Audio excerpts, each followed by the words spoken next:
LeBron James famously came back from a 3-1 postseason deficit. I'm positive he's not trying to test those 3-0 waters as the Lakers hosted the Thunder for Game 3 of their series on Saturday. First quarter, I should say.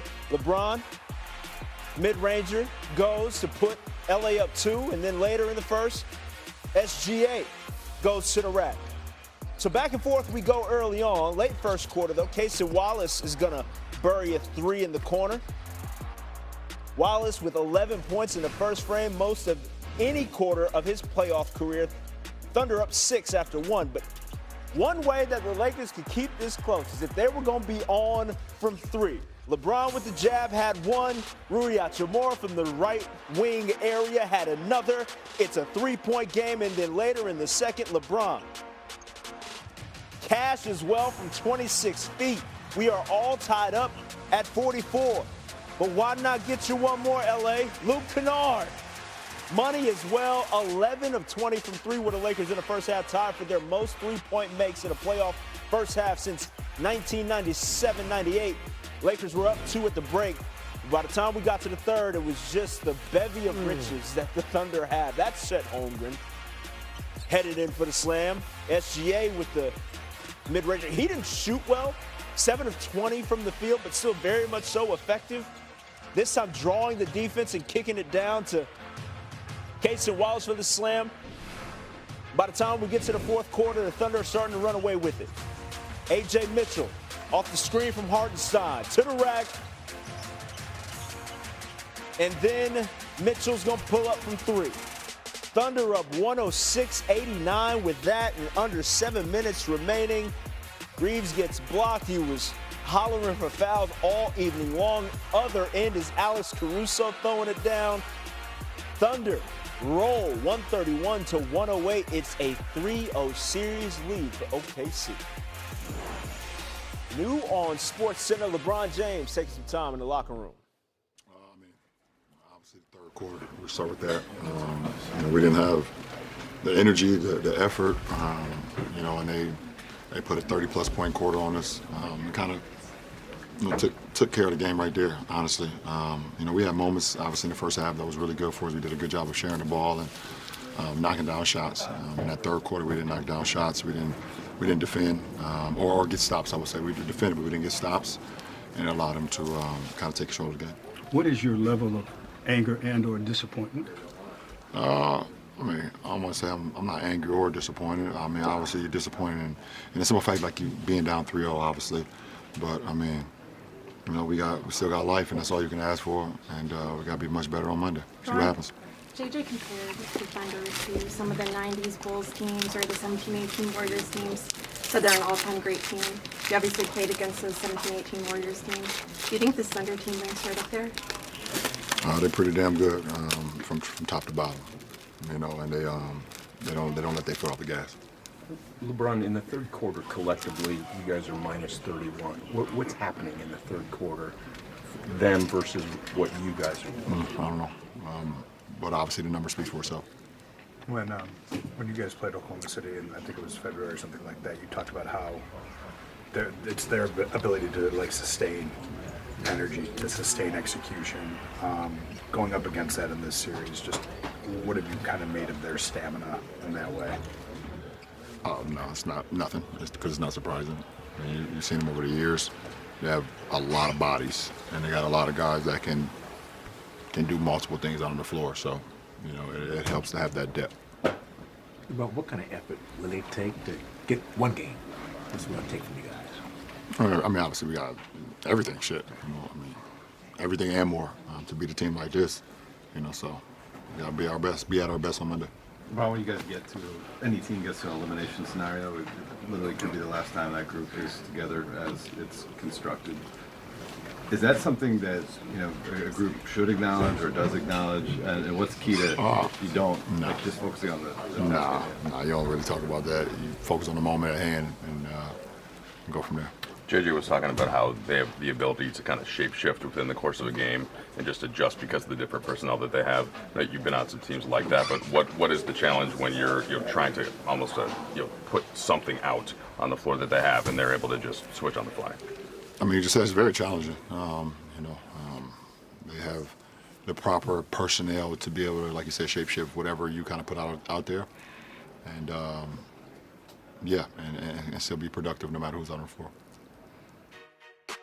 Lakers had a 2-point advantage at the break. 59-57 was the score. This season, through the first round, the Lakers were 40-2 when leading at the half. Unfortunately for the Lake Show, in this series, they're 0-2 with both of those losses coming in the last 2 games. Shai Gilgeous-Alexander and A.J. Mitchell on the floor post-game. Shai, don't get to see and hear is Big Perk before we start the TV side of this thing. He's here now with us on SportsCenter. And Perk, when we were talking, you mentioned that despite the lead that the Lakers had, there was no shot that they were going to walk away with this one. What leads to a dominant effort like this from the Thunder? Man, first of all, good to see you, Trill. Second Always. of all, did you see how the Oklahoma City Thunder, they're laughing at the Lakers. They were laughing at them when they had their fellowship moment after game 2 it was in Oklahoma City with the officials. Look, the Lakers just don't stand a chance. They don't match up to the champs. They're full of two-way guys. And what happened tonight is that we saw that Sam Presti have the best eye in basketball when it comes to talent.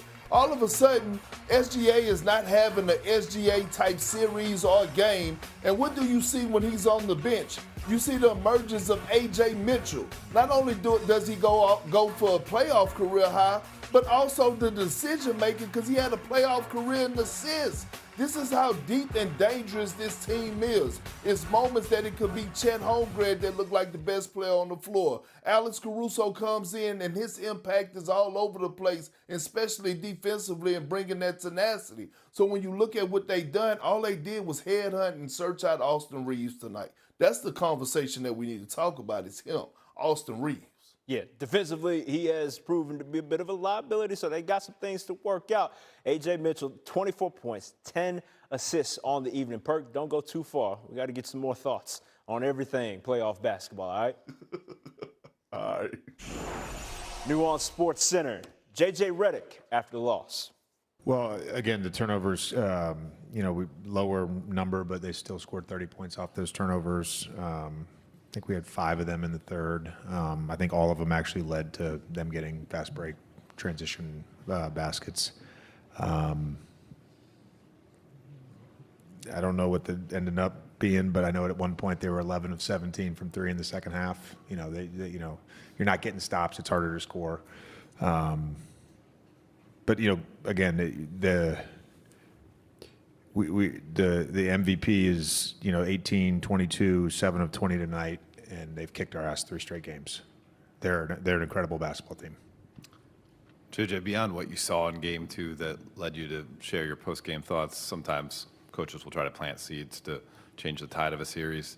Did you feel like the officiating, there was any impact in it compared to last game after your remarks? No, again, I said after the game we didn't lose that game 2 because of the officiating. Just pointing out some discrepancies. That's all. JJ, what was your message to your team down 3-0, knowing that you guys have done some stuff very right, and to your words, third straight game, we're right there after 2.5 quarters, and we tried different lineups, tried different coverages, still lost those minutes again. We've got to be better, but I'm not giving up on the series, and we're going to go try to win on Monday. We're going to try to extend the series, and we're going to try to take this thing back to OKC. Was that the end? All right, J.J. Redick calling the Thunder an incredible team. And the head coach of that incredible team, Mark Dagnall, new on SportsCenter. I thought the first half, credit them. And just a quick follow-up. Let's bring back our NBA champion, Kendrick Perkins. Perk, game 4 is Monday in L.A. Do the Lakers win a game in this series, or is a sweep coming?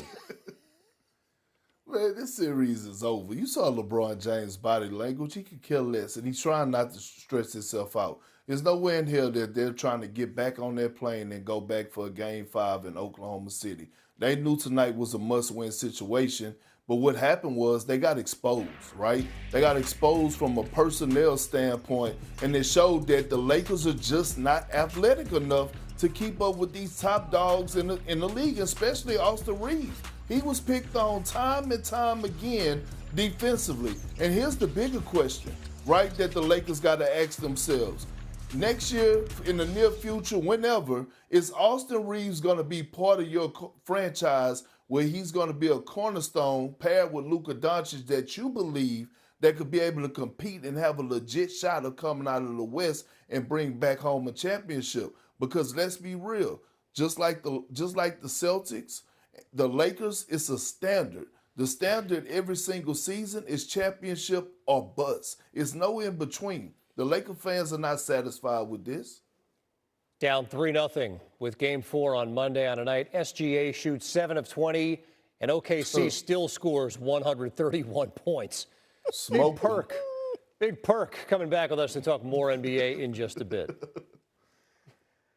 Oh, plenty more in the NBA, but good Lord, it does feel like it's a wrap for the Lake Show at this point, dog. Like, that was tough watch.